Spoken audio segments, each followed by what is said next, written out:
Hi hello welcome to Cube TV. నేను మీ సరిత. ఈరోజు నాతో పాటు రిలైటర్ oxygen founder cum CEO doctor Nandi Ramesh garu ఉన్నారు. మాట్లాడదాం. నమస్తే సార్.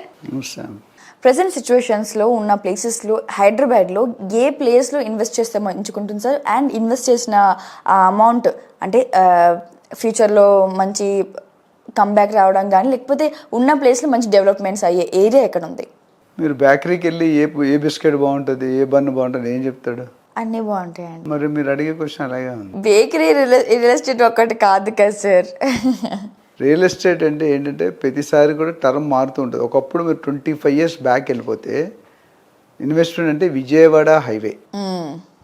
అప్పుడు రామోజీ ఫిలిం సిటీ కొత్తగా వచ్చింది, అది తప్ప ఏమీ లేదు. దానికి ఉన్నంత డిమాండ్ ఈ రోడ్లన్నీ లేవు. శ్రీశైలం హైవే, బెంగళూరు హైవే, ముంబై అవి ఏమీ లేవు.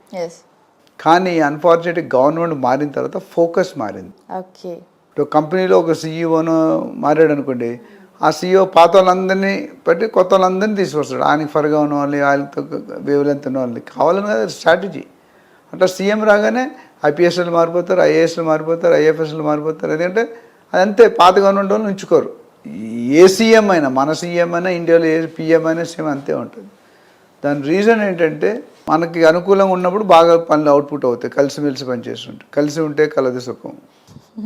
ఇప్పుడు ప్రస్తుతంలో అన్ని రియల్ ఎస్టేట్లో ఎక్కడ ఇన్వెస్ట్ చేసుకున్నా బాగుంటుంది, కాకపోతే రేట్ ఆఫ్ గ్రోత్ అనేది కొద్ది తేడా ఉంటుంది. మీకు అర్థమవుతుందా?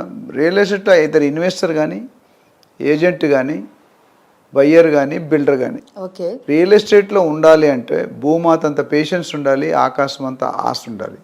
ప్రాబ్లం ఏమవుతుందంటే ఆకాశం అంత ఆశ అత్యాశకి వెళ్ళిపోతుంది, వెళ్ళినప్పుడు చీటింగ్ మొదలవుతుంది.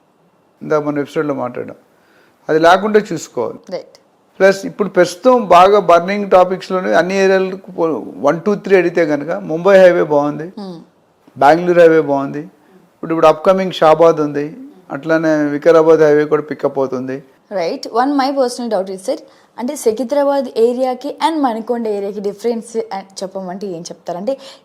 అంటే బడ్జెట్ చూసుకున్న వాళ్ళు ఇక్కడ ఇన్వెస్ట్ చేస్తే బాగుంటుందా, లేకపోతే ఈ ఏరియాలో ఇన్వెస్ట్ చేస్తే బాగుంటుంది? అది ప్యూర్లీ పర్సనల్ క్వశ్చన్ సార్. ఎందుకంటే నువ్వు దేనికోసం కొనుక్కోవాలనుకుంటావు అనేది ఫస్ట్. అంతకుముందు మాట్లాడు, ఇన్వెస్ట్మెంట్ 4 రకాలు ఉంటాయి. ఒకటి ఓన్ పర్పస్, ఓన్ యూసేజ్, నువ్వు ఉండడానికి కొనుక్కుంటావు, లేదా మీ అమ్మ నాన్న ఉండడానికి కొనుక్కుంటావు. నెంబర్ 2 ట్రేడింగ్, నువ్వు కొనేసే పక్క కెమెరామెన్కి అమ్మేస్తావు లాభం వేసుకొని. 3వది రెంటల్ ఇన్కమ్. 4వది లాంగ్ టర్మ్ ఇన్వెస్ట్మెంట్. సో నీ ఇన్వెస్ట్మెంట్ ఒకటి, సపోజ్ నువ్వు పని చేసేది తెల్లాపూర్లో అనుకో, సెకండ్ వాళ్ళు ఎందుకు కొనుక్కో కదా, మణికొండలోనో, గచ్చిబౌలిలో, రాజేంద్ర నగర్ అక్కడక్కడ అటువైపు చూసుకుంటావు. సో ఆ పర్పస్ బట్టి మారిపోతుంది. ఈ హైవేలు అనేది లాంగ్ టర్మ్ ఇన్వెస్ట్మెంట్ అంటే మీరు సిటీకి దూరంగా వెళ్ళాలి. లాంగ్ టర్మ్ ఇన్వెస్ట్మెంట్ అని ఆలోచన ఉంటే లాంగ్ వెళ్ళాలి. Long term is long. Okay okay. ఎందుకంటే మీరు ఫ్లాట్ ఇప్పుడు సపోజ్ మీకు షాద్ నగర్లో ఉంది, రోజు అప్ అండ్ డౌన్ చేయాలిగా, వెళ్ళి రావడానికి 3 గంటలు పడుతుంది. ఈ లోటు మీ ఎనర్జీ లెవెల్స్ పడిపోతాయి. గంట సేపు మాట్లాడితే మీ ఎనర్జీ లెవెల్స్ ఉండవు. ఓకే, సో నీ ఇన్వెస్ట్మెంట్ మ్యాటర్ అవుతుంది. ఎంత బడ్జెట్, ఇప్పుడు సపోజ్ బంజారా హిల్స్ కొనుక్కోవాలి నువ్వు, మీ ఆఫీస్ పక్కనే ఆపోజిట్ రోడ్ కాడ ఉండేది, కానీ ఇదే అంత డబ్బులు ఉండాలి కదా. ఎంతమందికి అన్ని కోట్లలో కొనుక్కునే కెపాసిటీ ఉంటుంది? మీలాంటి యాంకర్స్కి ఉండవచ్చు, ఇప్పుడు అందరికీ ఉండకపోవచ్చు కదా. సో బంజారా హిల్స్లో ఫ్లాట్ కొనుక్కోవాలంటే అడుగు 15,000, 20,000 పెట్టి కొనుక్కోవాలి. 1000 అడుగులు కొనుక్కున్నా 1.5 crores, 2 crores, 1000 అడుగులు 2,000 తీసుకుంటే 3-4 కోట్లు. కార్ పార్కింగ్, సర్వే కోట్లు, amenities, extra. So what I'm saying is investment అనేది ఎక్కడైనా పెట్టుకోవచ్చు. కాకపోతే హయ్యర్ గత 10 సంవత్సరాల్లో చూసుకుంటే ఈ 2 హైవేలు బాగా పికప్ అయ్యాయి.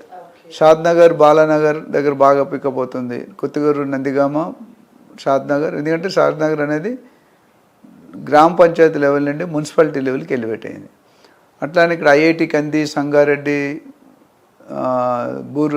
సదాశివపేట్, రుద్రారం, పెద్దాపూర్ ఈ ఏరియాలు బాగున్నాయి. ఇట్లా వికారాబాద్ పోతే మోకిలా, శంకరపల్లి, తర్వాత మన మేతాబ్ ఖాన్ కూడా, నవాపేట్, ఆ రోడ్.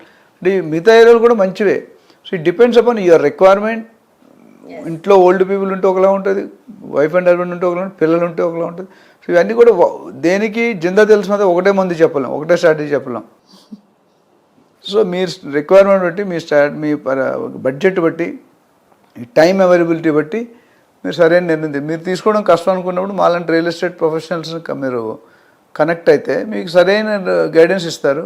చాలా మంది ఏంటంటే మనం ఆయనకి ఇచ్చే 1000, 2000, 3000 అది 1% కమిషన్ సేవ్ చేద్దామని తర్వాత షేవ్ అయిపోతుంది.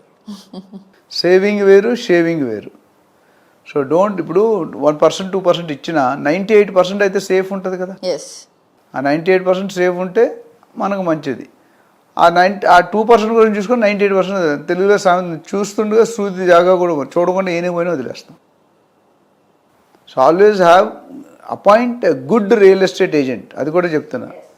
And select a good project, good location, good developments, good neighbouring, good amenities. ఒకటి కాదు 10 ఫ్యాక్టరీలు చెప్పుకోవచ్చు. సో తొందరపడి కొనుక్కుంటే ఇబ్బందులు రావడం ఖచ్చితంగా ఉంటుంది. ఇప్పుడు ఎంతోమంది రోజుకు ప్రతి నెల ఒక బిల్డర్ మూసేస్తున్నాడు హైదరాబాద్లో. సాహితీ బిల్డర్స్ దగ్గర వరుసగా ఎంతోమంది బిల్డర్స్ బోర్డు తిప్పేస్తున్నారు. మనం ఏం చేయలేకపోతాం. మ్యాక్సిమం మీరు ఏం చేస్తారు, మ్యాక్సిమం పనిష్మెంట్ జైల్లో పెట్టిస్తారు. జైల్లో పెట్టిస్తే ఆయనకు మనకు వచ్చే లాభం ఏంటి? ఆయన జైల్లో పెట్టిన వారం రోజులు బెయిల్ తీసుకుని బయటకు వచ్చేస్తారు. So you're out. So always be very clear, be very specific and time కేటాయించండి. చాలామంది నాకు ఏం చేస్తారు సార్ 1 minute అంటారు. 2 కోట్లు పెట్టినట్టు 1 minuteలో నేను ఎలా చెప్తాను చెప్పు? నీ 2 కోట్లు బ్యాంకులోనా, డైరెక్టా, ఎందుకు పెడుతున్నావు, ఎక్కడ పెడుతున్నావు, దేనికోసం పెడుతున్నావు, నీ పర్పస్ ఏంటి, నీ యూసేజ్ ఏంటి, నీ ఫ్యామిలీ బ్యాక్గ్రౌండ్ ఏంటి, నువ్వు జాబ్ ఎక్కడ చేస్తావు, అన్నీ కూడా అడగాలి కదా. అడగడానికి మాకు అర్థం చేసుకుని కొద్ది బ్రీతింగ్. డాక్టర్ దగ్గరికి వెళ్తే ఎంతసేపు అయినా కూర్చుంటాం. మెడికల్ డిసీజెస్లో డాక్టర్ ఎంతైతే ఇంపార్టెంటో రియల్ ఎస్టేట్లో మేము అలాంటి వాళ్ళు అంత ఇంపార్టెంట్. అది గ్రహించిన వాళ్ళు బాగుపడుతున్నారు. నా దగ్గర ఎంతోమంది కస్టమర్స్ కావచ్చు 10, 20, 10, 30 సంవత్సరాలు కొనుక్కునే వాళ్ళు లక్షల్లో పెట్టిన వాళ్ళు కోట్లు అయిపోయినాయి. 20 years బ్యాక్, 25 years బ్యాక్ 700-800 రూపాయలు కేజీ కొని 2 లక్షలు అయింది. 700-800 ఎక్కడ, 2 లక్షలు ఎక్కడ? వెరీ టఫ్ కదా. సో అంత వాల్యూ ఉన్నప్పుడు మనం ఎంత టైం ఇవ్వాలి? 1 గంట 2 గంటలు అన్నీ అయిపోయి కొద్దిగా కేటాయించి సర్వే చేస్తే మీ ఇన్వెస్ట్మెంట్ సేఫ్గా ఉంటుంది. ఇన్వెస్ట్మెంట్ మీ అడ్వైజ్ ఇచ్చేటప్పుడు ఏం చేస్తామంటే safety, security, execution of the project, reputation of the builder, finally the appreciation ఎంత తక్కువ టైంలో ఎంత ఎక్కువ వస్తుంది చూసుకొని దాన్ని బట్టి మనం ముందుకెళ్తే they will be happy. Thank you sir, thank you so much. My love for nutritious food choices, healthy lifestyles, and helping people cultivate these changes in their daily lives motivates me. I have explored a few options, but Sun Institute is the obvious choice for my journey. Sun International, Hyderabad, Visakhapatnam.